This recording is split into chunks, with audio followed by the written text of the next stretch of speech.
네, 2년 전 박근혜 정부 시절 한일 간에 맺은 일본 위안부 문제 합의 내용에 대한 외교장관 직속 태스크포스의 검토 결과가 모레 발표됩니다. 이제 정부는 이를 바탕으로 최종 입장을 정하게 될 텐데 피해자 할머니들의 의견을 수렴하는 과정을 거치기로 했습니다. 네, 문재인 정부 출범 이후에 정면 충돌을 피해왔던 한일 관계 전망에 관심이 고조되고 있습니다. 오늘 이 시간에는 하종문 한신대 일본학과 교수님과 함께 관련된 이야기 나눠보겠습니다. 어서 오십시오. 네, 어서 오십시오. 안녕하세요. 네, 위안부 합의 문제, 한일 양국의 핵심 현안인 만큼 어떤 내용이 좀 실릴지, 태스크포스 검토 보고서에 어떤 내용이 실릴지 좀 이목이 집중되고 있는데 어느 정도 수위의 내용이 담길 것으로 전망을 하십니까? 예, 애초부터 대대적인 검증이라는 얘기를 했었고요. 특히 피해자의 배제에 대해서는 피해자의 목소리를 어느 정도 들었는가에 대한 철저한 검증이 있어야 한다고 생각이 됩니다. 마찬가지로 합의 과정에 있어서 청와대를 중심으로 한 일종의 밀실 협의 과정이라든지 그다음 내용에서는 일본의 법적 책임을 명기하지 못했다라는 측면, 그다음에 최종적 불가역적 해결이라고 하는 것이 이후에 한국 정부의 행보, 특히 민간 단체를 포함해서 굉장히 많이 제약을 했었거든요. 자, 이런 문제도 짚어져야 할 것 같고요. 그리고 일본이 출연금 10억 엔을 냈었는데 과연 이걸 누가 먼저 제안했는가라는 부분도 있고 손전상 문제도 있겠죠. 과연 한국 정부가 얼마나 언급을 했는지 이런 것들도 검증의 대상이 될 것 같습니다. 교수님 얘기해 주신 것처럼 출범 당시부터 대대적인 검증 작업을 예고하면서 합의 과정 내용 전반적으로 들여다보겠다는 입장이었습니다. 그렇다면 결과 도출을 위해서 어떤 검증 작업에 주력해 왔나요? 지금 현재 내용에서는 보자면 아마 그 이병기 전 실장에 대한 비서실장에 대한 조사만 없었고 다른 관계자들은 거의 다 조사를 했다고 알려져 있습니다. 따라서 특별히 외교부가 자료에 대해서 협조적이지 않는 태도가 아니라면은 아마 과정에 대한 부분은 충분히 자료에 대한 액세스는 가능했을 것으로 생각이 됩니다. 따라서 그 내용을 충분히 보고서에 명기할 것인가라는 부분을 살펴봐야 되겠지만 적어도 지금 현재까지 전해지는 바로서는 가감없이 사실에 대한 부분들은 밝혀주는 것이 오히려 정부의 입지를 좀 더 넓혀주는 효과가 있지 않을까 그렇게 생각이 됩니다. 강경화 외교부 장관이 얼마 전에 일본을 찾아가서 설득 작업을 했었고 일본은 계속해서 위안부 합의를 준수를 주장하는 상황입니다. 일본이 이렇게 계속해서 주장하는 근거는 뭔가요? 그렇습니다만 2015년 12월 28일 날 양국 외무장관이 사인은 하지 않았습니다. 명시된 합의문은 없는데요. 근데 어쨌든 공동 기자회견을 통해서 양국의 외교적 무게감이 실린 일종의 공식성을 부여하는 합의가 있었습니다.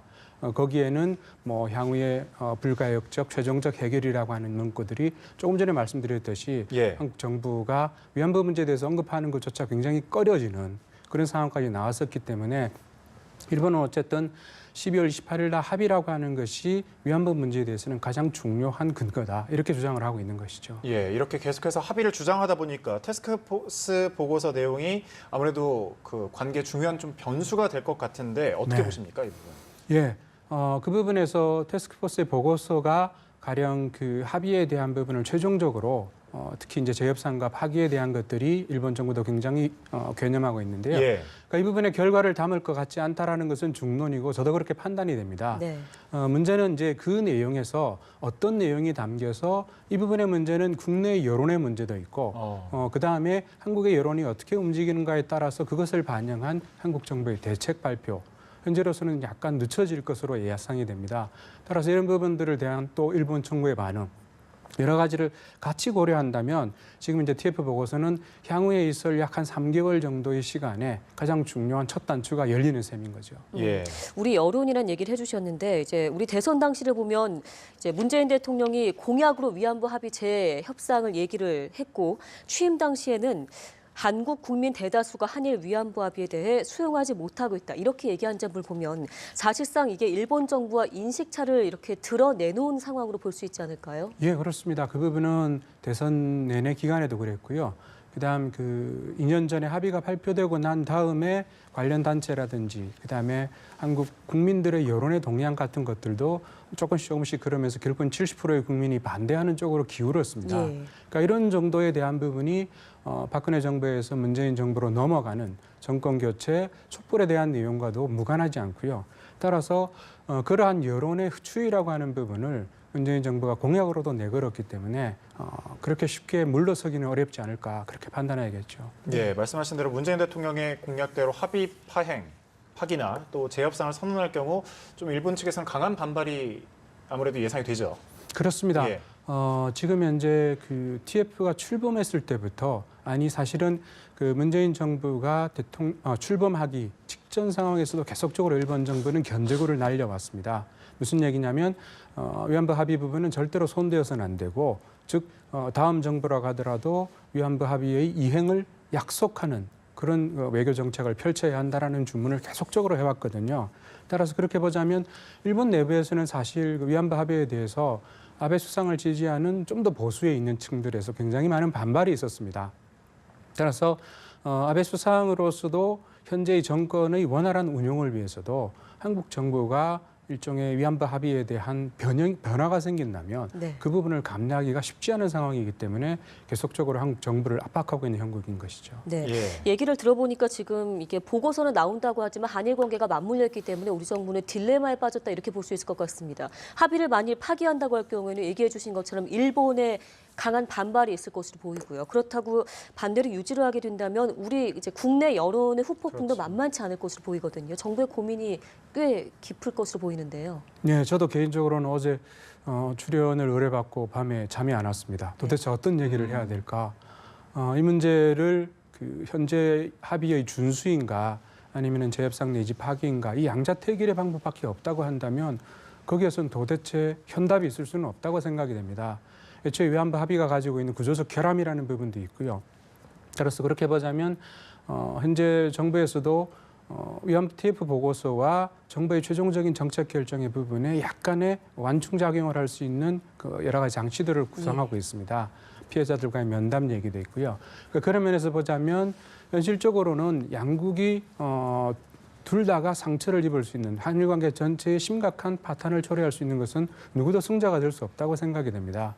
따라서 지금 현재의 합의 준수와 그다음에 파기와 재협상이라고 하는 사이에 좀 더 다양한 선택지를 두는 방법이 현재로서는 양국이 할 수 있는 최선의 노력이 아닐까 그렇게 생각이 예. 됩니다. 네. 앞서 저희가 잠깐 짚고 넘어갔지만 강경화 외교부 장관이 지난 19일에 일본을 방문한 자리에서 위안부 합의 태스크포스 동향에 대해서 설명을 했습니다. 일본은 계속해서 합의 이행이 중요하다 이렇게 강조를 하고 있는데 위안부 합의 입장차만 확인한 꼴이라고 볼 수 있을까요? 어떻게 보십니까?